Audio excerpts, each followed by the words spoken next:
Umaabot sa 158.2 million pesos na halaga ng smuggled na sigarilyo ang nasabat sa magkakasunod na operasyon ng Police Regional Office 9 mula Nobyembre 1 hanggang 30 taong 2025.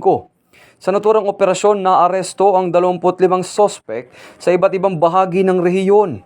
Ayon kay Police Regional Office 9 Regional Director, Police Brigadier General Edwin Quilates, patunay ang tagumpay na operasyon sa dedikasyon ng Philippine National Police upang maipatupad ang batas sa rehiyon. Tiniyak din niya ang patuloy na pakikipag-ugnayan sa Bureau of Customs at iba pang ahensya upang mahuli ang mga sindikatong sangkot sa smuggling. Ito ang bagong PNP para sa bagong Pilipinas, serbisyong mabilis, tapat at nararamdaman.